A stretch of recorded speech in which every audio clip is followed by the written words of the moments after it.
India has always been a land of mysteries from centuries ago.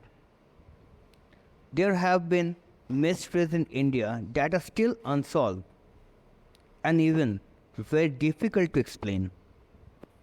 Apart from all this concept, if we do consider the temples, then we can say that India is a land with full of temples, and even the temples have its own mysteries. Some are solved, some are unsolved. So guys, welcome back to your favorite channel after a long gap, the ancient technology. This video we are going to discuss about another mysterious temple present in India, the Lepaksi temple. I have already given a bit description about this temple in my previous videos, but in this video I am going to explain each and everything about the temple, about the Lepaksi temple. Well, the Lepaksi is a small village located in Anantapura district of Andhra Pradesh. It is located around 120 km from Bangalore. The question is, why am I discussing about this temple? Let me tell you, this temple got a direct connection with Ramayana. As the name says, Lepaksi, it means Utho Paksi. The Lepaksi temple is dedicated to Virabhadra, an incarnation of Lord Shiva. The temple was built in 16th century by Virupanna and Viranna, two brothers.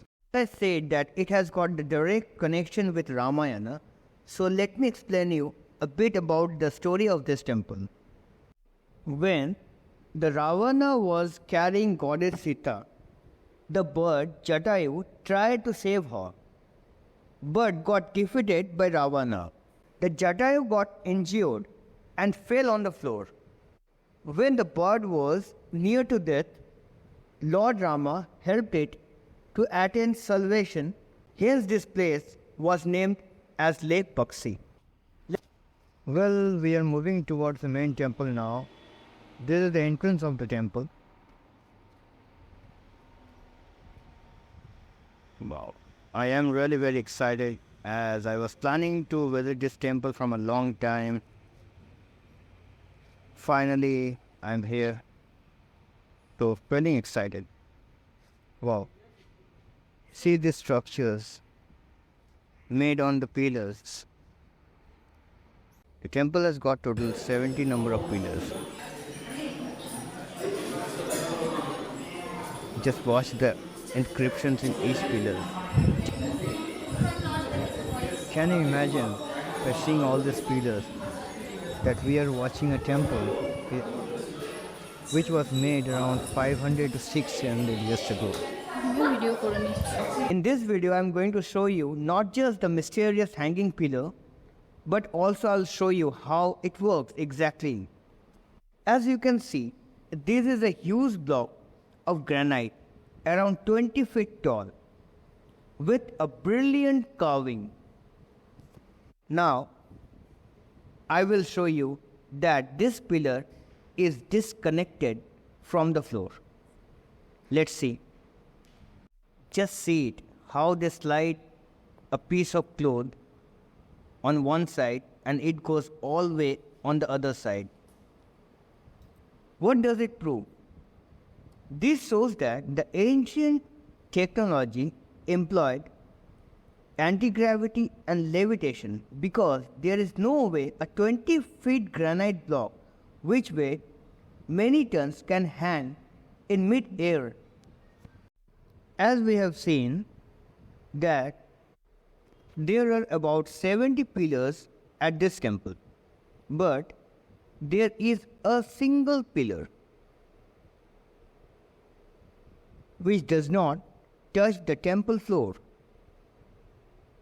The pillar is a proof of the architectural brilliance of the Vinayagara architect, isn't it? After crossing the hanging pillar, you can find a gigantic structure of a silver lingam, which is nearly 12 feet tall and is protected by a seven-headed reptilian god known as Naga. And this type of lingam is called the Naga lingam. And do you know what? You are seeing the world's largest Naga lingam. So the thing is this the only catch? Is this the only mysterious thing about this temple? No. Let us move forward. As I have said, that this temple got direct connection with Ramayana. Here is another proof. The huge footprint inside a temple is believed to be of Sita Mata. And the mystery is, the footprint is always wet, as if water appears magically as a sign of respect. What do you think? Please comment below. Here we come to the concept of giant. Did really giant exist a long time ago? And if they did they build this incredible structure at Lepaksi? Even though the archaeologists argue that this temple was built around just 500 years ago, but the locals are convinced that this temple was built much earlier by some supernatural power, or you can say god of that giant structure. The footprint is not the single evidence, is not the only evidence which proves the existence of giant at that time. There is another one, a huge structure of a bull, which is present around 500 meters outside the temple. The bull is around 15 feet tall and approximately around 27 feet long. And similarly, the archaeologist says the bull was created just 500 years ago. The lingam associated with this bull is found around 500 meters away. Just we have seen inside the temple wall. Before we do proceed further, I would like to ask you a question. Have you ever wondered at why a Nandi statue is always constructed in front of a Shiva lingam? Why is it so? Let me explain it. Hindu Dharma, note, prescribes that one must have darshan of Nandi by touching both its horns, before having darshan of the Pindi. This is known as Shringa Darshan. One should sit or stand to the right side of Nandi and place left hand on Nandi's testicles. Then place the forefinger, the finger next to the thumb, and the thumb on the two horns of Nandi. Now, view the linga, deity Shiva's sacred symbol also known as the divine phallus, through the frame thus created by the finger, thumb and the horns. This is the correct way of doing Shringa Darshan. The same concept was followed for this temple too. The rays that created this carving must have been tall enough to view the lingam through these horns.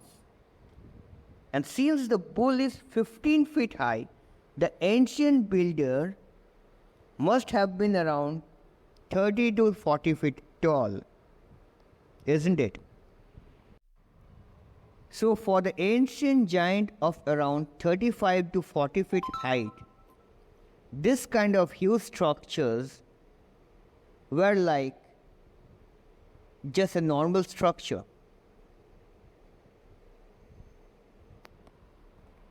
It's fine about the height of the giant, height of the people of that time. But how? how the structures were made at that time without using any kind of machineries.